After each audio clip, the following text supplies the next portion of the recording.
सातारा मुख्यमंत्री माझी लाडकी बहीण योजना या नवीन पोर्टलवर प्रतीक्षा पोपट जाधव मुक्काम पोस्ट मायणी तालुका खटाव जिल्हा सातारा या 22 वर्ष वयोगटातील महिलेच्या नावाने वेगवेगळ्या आधार कार्डाचा वापर करून अर्ज भरण्यात आलेले आहेत। सदपरिस्थितीत पोर्टलवर एकूण 28 अर्जांची माहिती प्राप्त झाली आहे।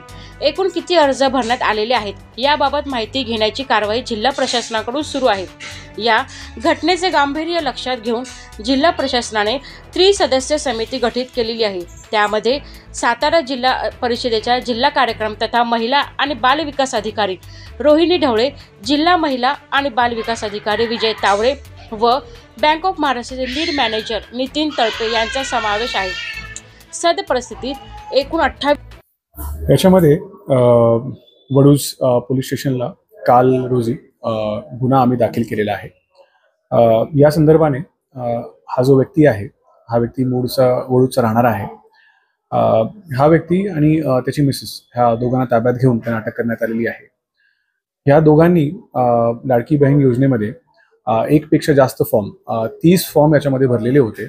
या 30ही फॉर्ममध्ये अकाउंट नंबर मात्र एकच होता आणि याच्यामध्ये त्यांनी वेगवेगळे आधार कार्ड वापरले होते आणि फोटोग्राफ्समध्ये देखील यांनी फॉर्जरी केलेली होती। त्यामुळे सगळ्या गोष्टींचा एकंदरीत एक त्रिसदस्यीय समिती ची स्थापना जिल्हा प्रशासनाने केली होती। त्या त्रिसदस्यीय जी समिती आहे त्यांनी या संपूर्ण प्रकरणाची चौकशी करून तसा अहवाल दिला होता प्रशासनाला आणि मग त्या अनुषंगाने काल रोजी याच्यामध्ये स्थानिक जे प्रतिनिधी आहे प्रशासनाचे त्यांनी याच्यामध्ये फिर्याद दिलेली आहे। त्या फिर्यादच्या अनुषंगाने आरोपीला आणि त्यांचे सहआरोपीला ताब्यात घेऊन सध्या ते कस्टडीमध्ये आहे। त्यांच्याकडून आपण विचारपूस करतोय।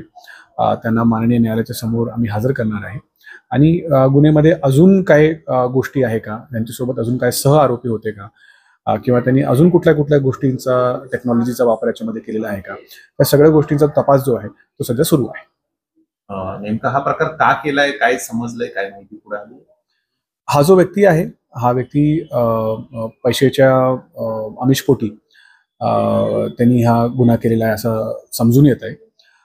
त्याच्यामध्ये त्यांनी काही त्याचे नातेवाईक होते, त्या नातेवाईकांचे डिटेल्स देखील याच्यामध्ये वापरलेले आहे आणि काही इतर अनोळखी महिला आहे त्यांचे त्यांनी डिटेल्स याच्यामध्ये वापरलेले आहे आणि प्रथमदर्शनी याच्यामध्ये पैशांसाठी हा गुन्हा केलेला असं दिसून येत आहे।